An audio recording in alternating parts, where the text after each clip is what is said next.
Bienvenue sur Africa 24 dans cette nouvelle édition de l'Africa Tonight. Voici les titres de l'actualité. Maître Juan Branco était face à la presse ce samedi. L'avocat franco-espagnol de l'opposant sénégalais Ousmane Sonko est revenu sur son expulsion du Sénégal le 30 mars dernier. Refoulé, il n'a pas pu assister au procès du leader du PASTEF et dénonce au passage une ingérence de la France. L'effectif des sénateurs camerounais élus le 12 mars dernier a été complété le 31 mars. Le président Paul Biya a nommé les 30 sénateurs manquants au Parlement. 6 sont issus de l'opposition. Le parti au pouvoir se taille la part du lion. Et le représentant des Nations Unies en Libye, Abdoulaye Bathily, met tout en œuvre pour assurer la réussite de sa nouvelle initiative. Pour tenter de sortir de l'impasse libyenne, l'émissaire de l'ONU multiplie les déplacements dans les pays frontaliers en plaidant pour le désarmement des groupes qui déstabilisent la Libye. Juan Branco, l'avocat de l'opposant sénégalais Ousmane Sonko, digère mal son expulsion du Sénégal le 30 mars dernier, alors qu'il venait défendre les intérêts de son client dans un procès pour diffamation qui se tenait le même jour. Face à la presse ce samedi, il a expliqué qu'il a été arrêté par les autorités sénégalaises à sa descente d'avion, ce qui l'a empêché de se rendre à l'audience. Le gouvernement sénégalais a par la suite apporté des précisions sur cette expulsion en expliquant que les propos tenus par l'avocat franco-espagnol à l'endroit du président Macky Sall, qui l'a qualifié de tyran, avaient été peu appréciés, de même que l'appel à l'insurrection au Sénégal qu'il aurait lancé. Rappelons que lors de ce procès pour diffamation, Ousmane Sonko a écopé d'une peine de 2 mois de prison avec sursis, mais il demeure éligible à la présidentielle de 2024. Écoutons un extrait de la conférence de presse de Juan Branco qui s'est tenue ce samedi. Monsieur Sonko fait l'objet, depuis un certain nombre d'années, d'une persécution rare parce que il n'est pas habituel que des personnalités aient la capacité à résister, comme il l'a fait, aux différentes violences qu'il a subies depuis un certain nombre d'années, aux côtés de ses conseils, aux côtés de ses partisans, aux côtés de ses militants. Lorsque je suis venu à Dakar, j'avais pleinement conscience de l'importance de ce procès, de, évidemment, la pantalonnade qu'essayait de mettre en place le régime, ce simulacre de démocratie et de justice pour justifier l'élimination politique, mais potentiellement aussi physique, d'un opposant. Je savais les morts qui nous contemplaient, et je l'ai énoncé dans un message sur les réseaux sociaux pour prendre à témoin le peuple sénégalais dans la perspective d'une éventuelle intervention et tentative d'opposition de la part du régime à ma venue. Et très conscient des risques qu'il existait, non seulement, évidemment, comme c'est arrivé, de refoulement, détention, expulsion, mais éventuellement d'incidents qui auraient pu être provoqués sur le territoire sénégalais au prétexte de la situation et des conséquences qu'ils auraient pu avoir, y compris sur mon intégrité physique. Donc nous n'étions pas venus naïvement, et nous savions parfaitement au risque auquel l'on était confronté. On avait appris, peu avant mon arrivée, que l'Élysée avait dépêché une mission en toute urgence, juste après ma désignation, sur le sol de Dakar, avec la numéro 2 de la cellule de l'Élysée en personne, qui s'était rendue au palais présidentiel afin de tenter, selon les mots de l'Élysée, de trouver une solution à la situation politique du Sénégal. Et donc on se retrouve dans une situation où la France encore considère qu'elle a à intervenir dans le jeu supposément démocratique du pays pour décider ce qui devrait intervenir, quelles doivent être les décisions de justice qui sont prises, quels sont les opposants qui ont le droit ou non de se présenter aux élections et dans quelles conditions. Cela fait des années que M. Sonko dénonce ces interventions.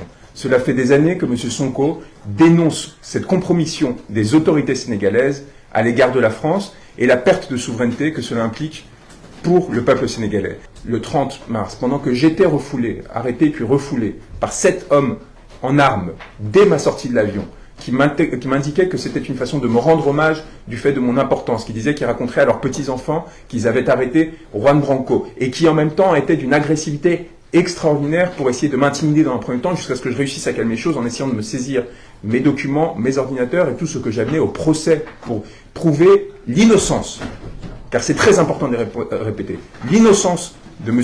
Sonko, la nullité des procédures. Eh bien, ses confrères sénégalais, il faut le rappeler, il faut insister, ce qui m'est arrivé est arrivé à l'ensemble de l'équipe de défense de M. Sonko.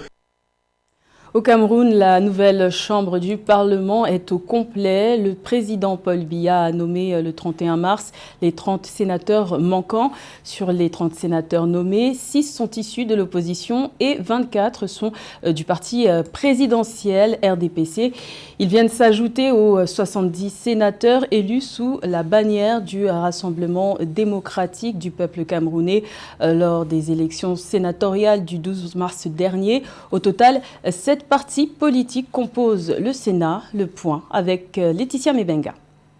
La nomination attendue des 30 derniers sénateurs par le président de la République du Cameroun est enfin effective. Parmi ces derniers, 6 figures appartenant à l'opposition désignée. Les différents partis représentés au Sénat sont désormais le Rassemblement démocratique du peuple camerounais, parti au pouvoir qui occupe 95% des sièges, le Social Democratic Front, le Front pour le salut national du Cameroun, l'Alliance nationale démocratique du peuple, l'Union des peuples camerounais, l'Union nationale pour la démocratie et le progrès et le Mouvement pour la défense de la République. Une configuration qui, selon les observateurs, réduit l'influence de cette institution sur le jeu démocratique et sur le développement. Le Sénat représente les collectivités territoriales décentralisées.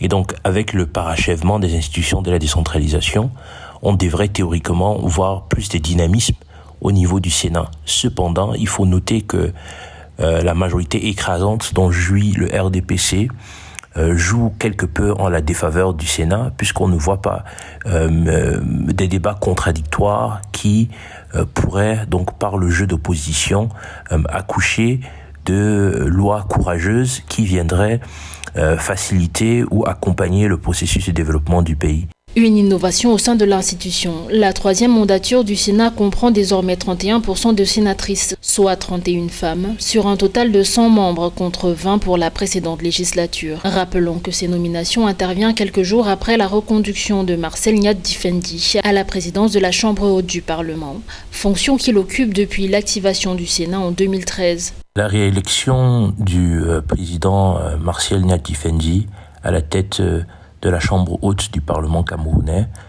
marque l'envie de continuité du président Biya et ça signifie que les options politiques qu'il prend sur tout au moins le court et le moyen terme sont plutôt ceux de la stabilité. Prochaine étape pour ce nouvel effectif du Sénat camerounais, la session de plein droit qui devrait s'ouvrir dès le 11 avril 2023. Le gouvernement camerounais mise sur les partenariats publics-privés pour accélérer la digitalisation des services tarifaires. Le 30 mars, le guichet unique du commerce extérieur, GUS, et AfriquePay ont présenté de nouveaux services de paiement des tarifs douaniers. Cette méthode de dématérialisation des procédures est présentée comme un gain de temps fiable et sécurisé. Les précisions de Nathalie Mo.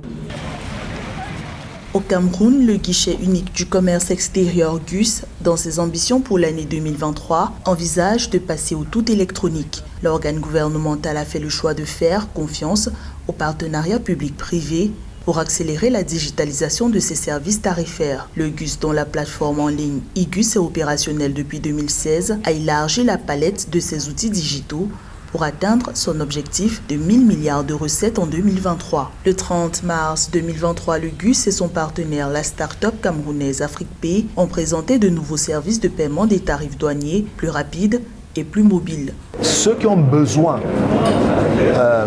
des paiements sont en face de e-GUS, c'est tous les usagers, mais ceux qui mettent à la disposition les paiements sont derrière le e-GUS. Et le e-GUS les agrège et les met à la disposition au travers de leur plateforme. Et maintenant, AfriquePay vient se connecter sur la plateforme de e-GUS et maintenant, au travers de sa plateforme à elle, diffuse dans les différents canaux en fonction des besoins des uns et des autres.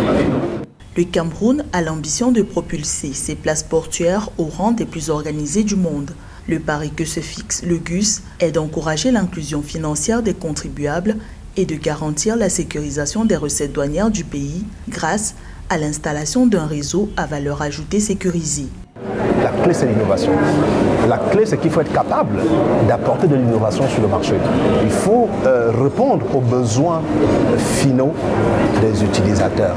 Il faut apporter de la valeur à la souffrance des uns et des autres tous les jours. Et le digital, c'est un excellent outil pour cela. Il n'y a pas mieux que le digital. La digitalisation des paiements des tarifs douaniers a permis la hausse des recettes de 123 milliards de francs CFA en 2012 à 911 milliards de francs CFA en 2022, soit 7 400 milliards de francs CFA attribués à la mise en service de la plateforme IGUS. Les chiffres officiels évaluent à 53% la contribution des plateformes digitales à l'accroissement des recettes douanières générées au Cameroun au cours des 10 dernières années. En février dernier, le représentant des Nations Unies en Libye, Abdoulaye Bathily, lançait une nouvelle initiative pour tenter de sortir de l'impasse libyenne avec l'organisation d'élections présidentielles et législatives d'ici la fin de l'année 2023. Pour mettre toutes les chances de son côté, l'émissaire de l'ONU a entrepris une série de voyages dans plusieurs pays frontaliers. L'enjeu étant de faciliter le désarmement des groupes armés qui déstabilisent le sud de la Libye. Les explications de Corinne Kamseux-Eoné. Des élections présidentielles et législatives pourraient être organisées en Libye avant la fin de l'année 2023. Selon une initiative introduite devant le Conseil de sécurité des Nations Unies par Abdoulaye Bathily, représentant spécial de l'ONU pour la Libye. Le diplomate onusien a entrepris un plaidoyer auprès des pays frontaliers de la Libye, notamment le Tchad, avec qui la Libye partage 1055 km de frontières terrestres. Il a été reçu en audience par le président de la transition du Tchad, le général Mahamat Idriss Déby. C'est une entreprise de paix qui va englober la Libye et ses voisins du Sud. Alors il s'agit de mettre en mouvement un processus de collaboration étroite entre les 3 pays voisins de la Libye pour assurer le retrait de ces combattants étrangers et de ces mercenaires. Mais dans un cadre qui assure la paix et la sécurité en Libye, la stabilité dans ce pays, mais en même temps la paix et la sécurité dans les pays voisins. La signature d'un accord de paix à Doha en août 2022 entre le président de la transition du Tchad, le général Mahamat Idriss Déby, et une quarantaine de groupes armés rebelles, dont de nombreux très actifs dans le sud de la Libye, constitue une étape essentielle vers la pacification de la grande zone sahélienne. Le gouvernement tchadien estime que le lancement du programme désarmement, démobilisation et réintégration DDR qui émane de cette signature devrait favoriser et encadrer le retour des rebelles. Aussi, l'ONU, à travers son représentant, appelle à une activation rapide de ce programme pour favoriser le retour de la stabilité en Libye. Il s'agit de faire un retrait programmé dans des conditions qui permettent à ces groupes-là de rentrer dans leur pays d'origine sans armes, mais également que ce mouvement soit accompagné socialement, économiquement, et dans le même temps que les pays concernés puissent assurer la sécurité de leurs frontières de manière conjointe. Depuis le début 2022, la Libye vit avec 2 gouvernements. Le premier, assigné par la Chambre des représentants, dirigé par Fathi Bachaga, et le second, reconnu par les Nations Unies, qui est le gouvernement d'unité nationale, dirigé par Abdulhamid Dbeibeh. La période de transition établie par les Nations Unies à l'issue des accords de Genève a expiré le 22 juin 2022, date à laquelle la Libye devait avoir un président et un parlement élu. Les élections prévues pour décembre 2021 ont été annulées et aucune nouvelle date n'a été fixée. Les rencontres au sommet qu'effectue Abdoulaye Bathily pourraient effectivement, comme il le précise, marquer le commencement d'une nouvelle ère en menant à des élections libres et honnêtes en Libye. L'agriculture est un secteur économique important au Bénin qui représente 2% du produit intérieur brut. Pour garantir son développement, 2 conventions pour le financement du projet d'appui à la formation agricole et rurale ont été signées le 30 mars dernier à Cotonou. Ce projet vise à réhabiliter les lycées techniques agricoles en vue de former 900 jeunes par an. Reportage de notre correspondant Lefty Ounou. Le gouvernement du président Patrice Talon mise sur le développement du capital humain par la formation technique et professionnelle.